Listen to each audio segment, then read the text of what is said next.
Thank you for having me. I'm Dr. Stephen Fox, and I've licensed this technology in a worldwide exclusive from Cornell University and Columbia University.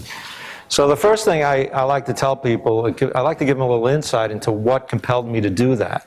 I'm a serial entrepreneur, so you think harder as you do these things as you get older and older. The first thing was that I saw that the Goldstein Laboratory at Weill Cornell had taken a drug called propofol, which is used in the operating room every minute of every day in every hospital in the United States effectively and safely. And they had altered it so it didn't cross the blood-brain barrier. And you'll see where I'm going in a minute. So it's a non-opioid, non-addictive drug that we've created out of that propofol, which is a new drug that we created. So what we're developing is a first-in-class drug for neuropathic pain. Now, the other part of it is personal. I've been in practice for 40 years, and when I first started out, my father, who was a Bellevue-trained surgeon, veteran of 2 wars, was stealing my triplicates to take Percodan because he had so much pain from diabetes that he couldn't sleep at night because of the pain in his toes and in his fingers. So these things do affect you personally. I've had my office broken into probably 3 times where I noticed that the Vicodin was gone from the cabinet. And I've known over the last 40 years that every single time I wrote a prescription for atypical facial pain that it didn't work. Because opioids, antidepressants, and anticonvulsants don't help people. They simply don't work. I think I have to advance the slide. Okay, so neuropathic pain comes in many forms. It can be induced by chemotherapy. I alluded to diabetes. It can be multiple sclerosis, atypical facial pain, post-surgical pain, shingles. So it's all over the place. There are 500 million people worldwide who have neuropathic pain. It's a $25 billion a year for the capitalists here. It's an unaddressed market, and it would solve the opioid crisis if we develop and test this new drug appropriately.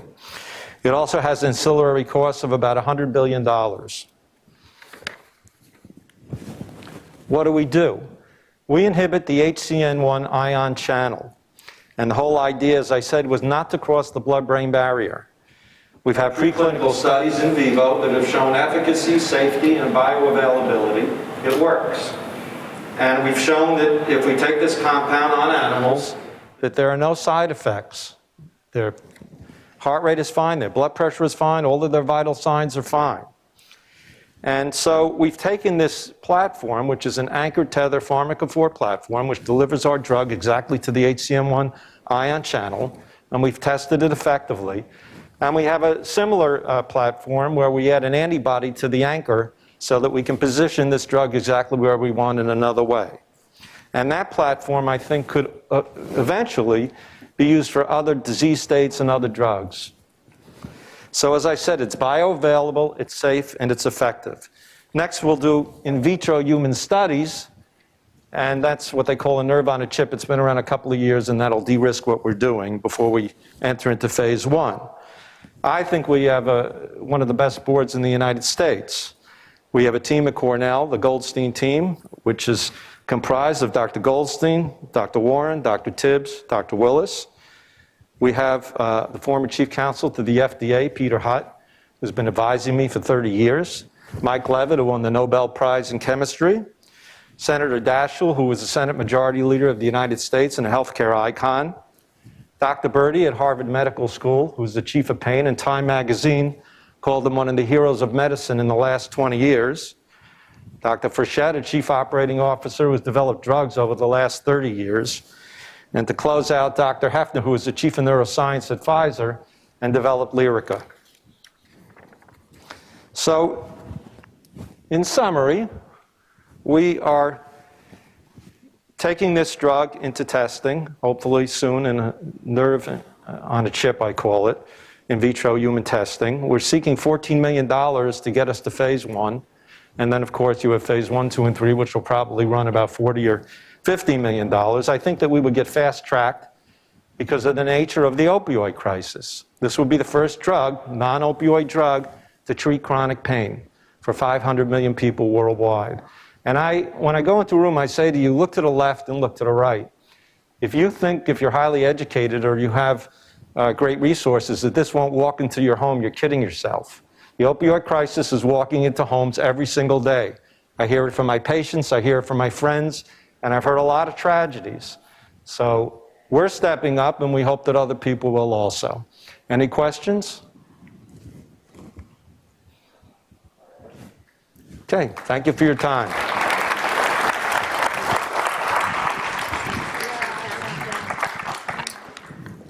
Okay, thanks so much, Dr. Fox. We really appreciate the presentation. This is incredible. Wait, Dr. Fox, hold on a second. You're still up. You got to take questions from our judges at least. Okay. You saw this technology. Yeah, this is a competition, so we have to have some. Oh, okay, all right, okay. My question is around, I'm over here. If you, Where are you? Let me I'm get my right other here. I have glasses on. When you get to my flower age, you need two shirt sets on. of glasses in order to see the slides and the people. There you Okay, go Yeah, ahead. front and center. Are there other, to your knowledge, are there other competitive drugs in the marketplace that are approaching this in a similar fashion, not crossing the blood-brain barrier? What do you know about the competition? There are other early-stage companies that are looking at their own technologies. We have our patented technology, which will run actually, hopefully, till 2039. I don't see much coming down the road at all. I think that we're unique. And if there is, that's fine. I mean, look, you've got aspirin, Tylenol, and ibuprofen, which has done great for acute pain. And if there are multiple companies and there are multiple drugs that can treat all of these disease states, that's fine. But I don't see it happening. And, you know, I'm just hoping that we can get that out, our drug out there, so that we can help all these people. Hi. How long does phase 1 trial generally take? Well, it's a shorter trial. There are probably 50 human beings, about a year, 6 months to a year.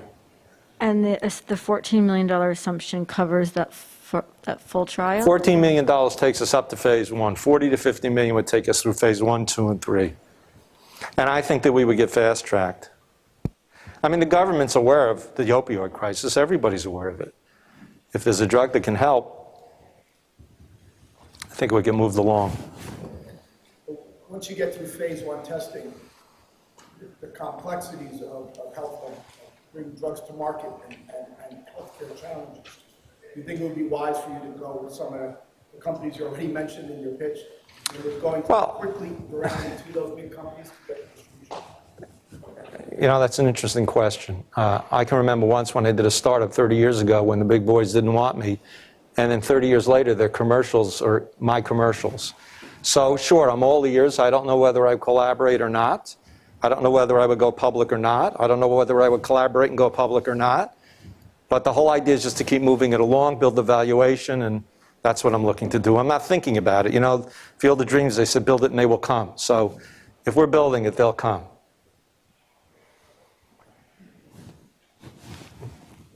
I'm very interested in this tech.